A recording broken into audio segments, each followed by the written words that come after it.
Dear vaulting friends, I am Bettina Ram, the FEI Vaulting Director, and I'm very pleased to welcome you to the FEI campus, our one-of-a-kind education tool regularly updated with new, interesting and exciting content. I'm now going to guide you through the amendments to the FEI vaulting rules effective 1st of January 2019, which were approved at the General Assembly in November last year. The first article we're going to speak about is article number 701.9.3 about the CVIO 4-star format. The Vaulting Committee has decided to align this format of the 4 stars of the Nations Cup to the format of championships by having the same number of competitive units as in the FEI Senior Championships. In addition, the details of the calculation of the final score were missing and have now been added. So now this article says, an official nations team competition must be scheduled. The team must consist of 3 competitive units, one of which must be a squad or a pas de deux.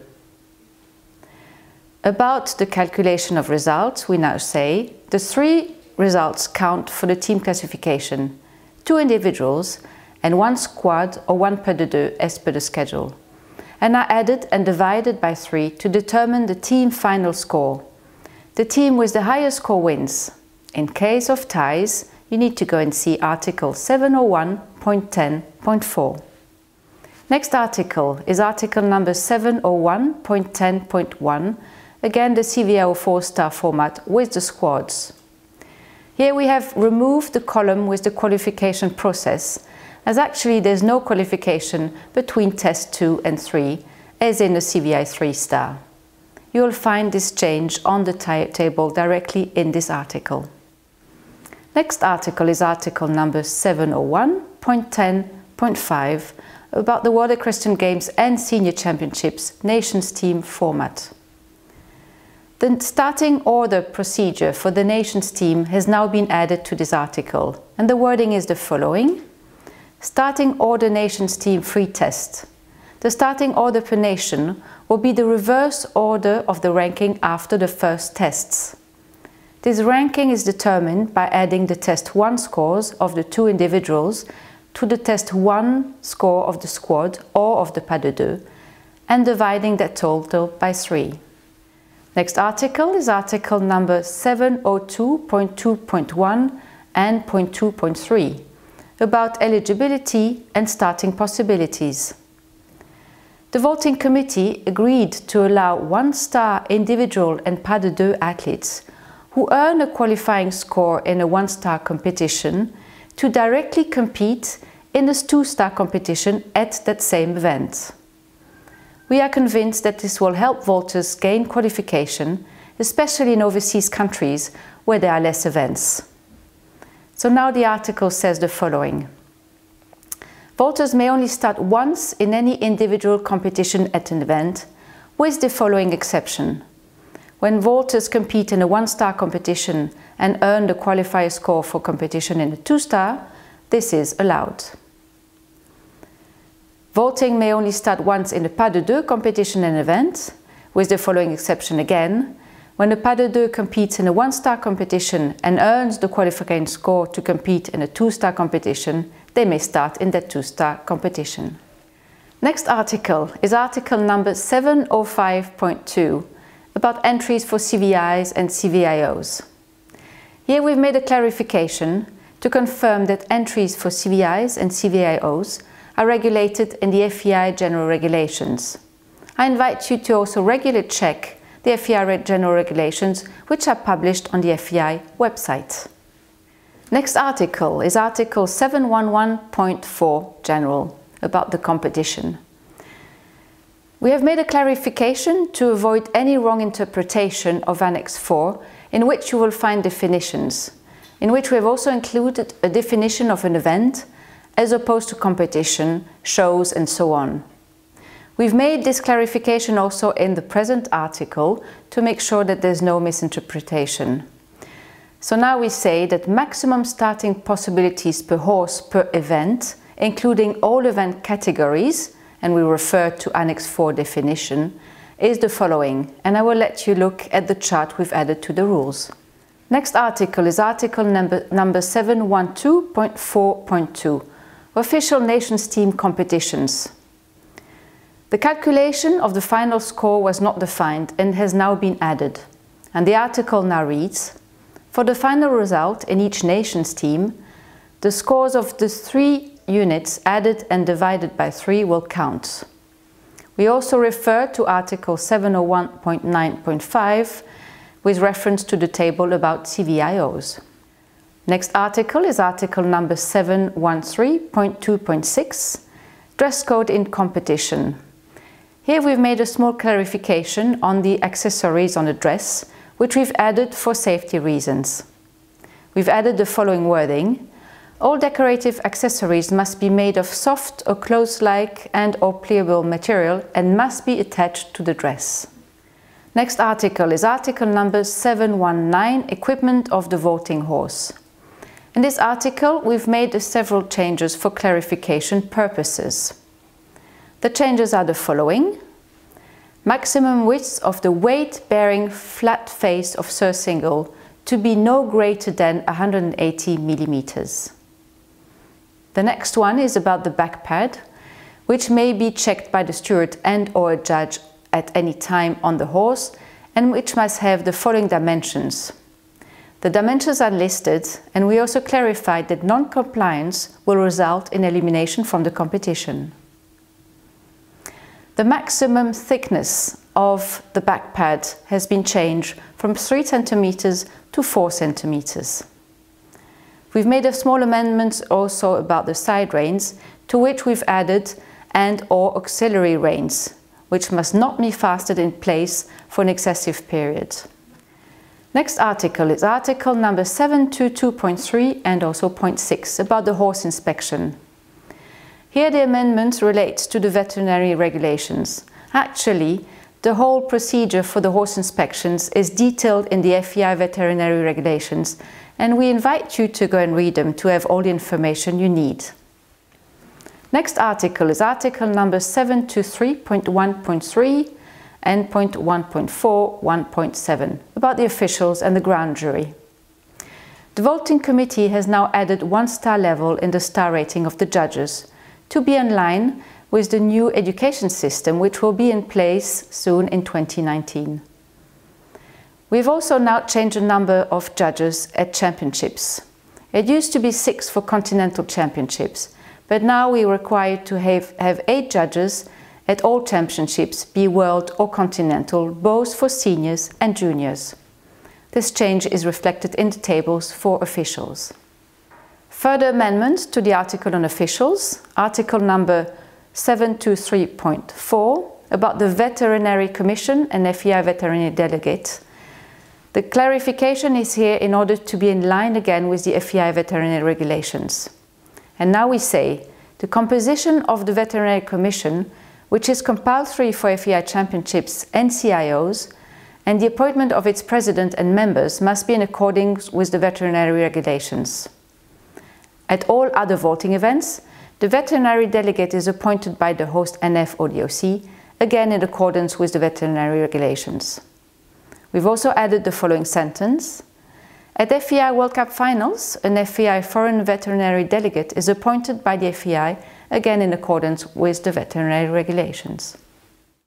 A further amendment for the officials again, Article 723.5 about the chief stewards. Here it's only a clarification, as it is not the intention to have a restriction on the level of appointed stewards. So whenever it refers to a level of stewards is always minimum level, and of course the star level above is also allowed. Officials again, article number 723.10 about medical assistance. The voting committee would like to insist that medical assistance and mandatory medical guidelines are regulated in the FEI general regulations, and also we underline the importance of the role of the medical staff at events. So here now in the rule we refer to the mandatory medical guidelines for organizers, which are published on the FEI websites. We also mention that organizers of international events must provide adequate medical and assistance at the event, and that the president of the grand jury may at any time exclude from further participation in a competition or an entire event any athlete who is unfit to continue by reason of a serious or potentially serious injury, impairment or health condition. Still about officials, Article number 723.11, Evaluation of competition.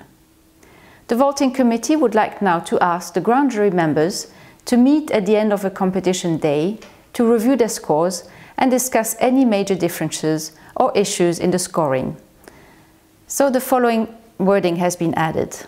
The president of the grand jury and/or foreign judge must meet with the judges for evaluation of the tests. The meeting must take place within 24 hours of the competition, ideally at the end of the day or at least on 2 of the 3 or 4 competition days. A short brief of each meeting should be added to the foreign judge report. Next article is article number 726.2 about prize-giving ceremonies.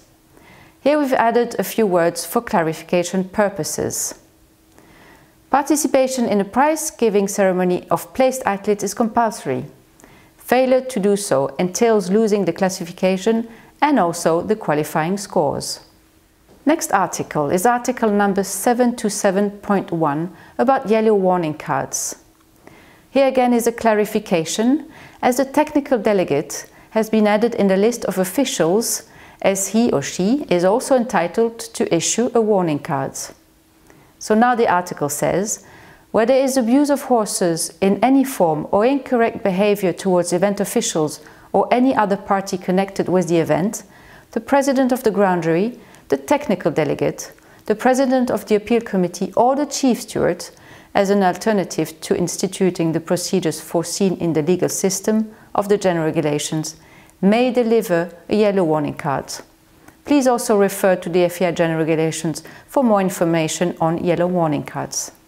Now we come to the different competitions, and we will start with the squad voting competition, article number 738.2.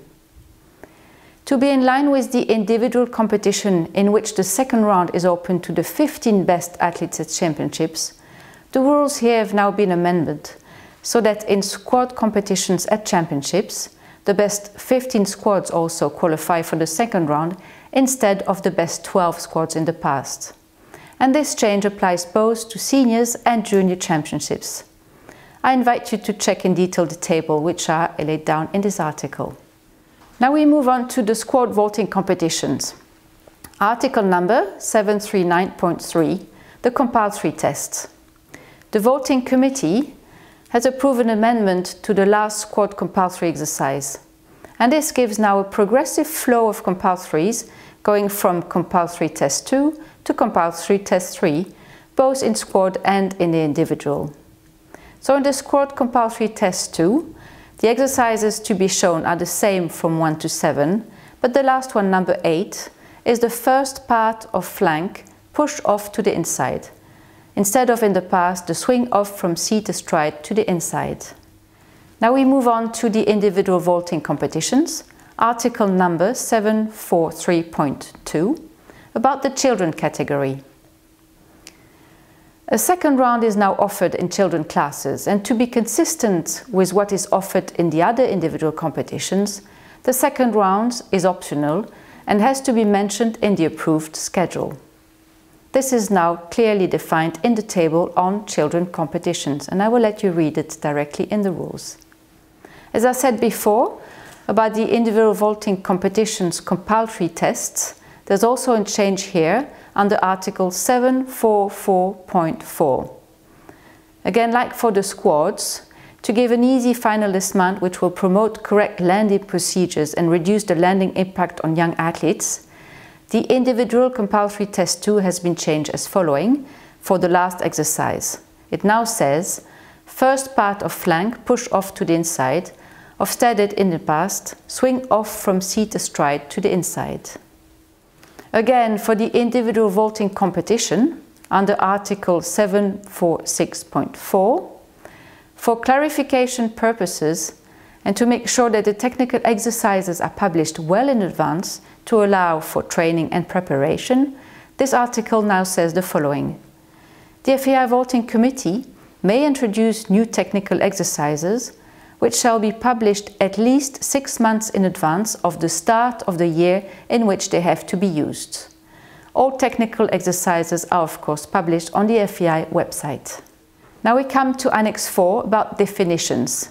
I've mentioned this earlier in the presentation, but here now under definitions, event categories has been included to the definition section of the rules to avoid any misinterpretation when using these terms. So the proposed wording now is event categories. They include CVI 3-star, 2-star and 1-star, CVI Juniors 2-star and 1-star, as well as CVI for children 2-star and 1-star. So each of them are now called events. This is it for all the amendments for this year. And please be informed that we have created a short quiz about these rule changes for 2019.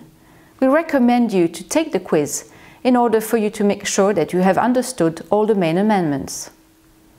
You will find the FEI vaulting rules effective 1st of January 2019 on the FEI websites, fei.org, on the FEI vaulting rule pages. And have you ever taken time to go through the horsemanship portal on FEI Campus? I highly encourage you to do so. You will find very interesting and useful information, and new top knowledge courses are being published regularly.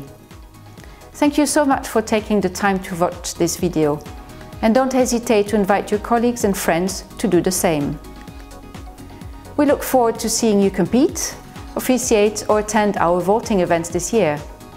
And finally, always keep in mind that horse welfare is first. Thank you very much.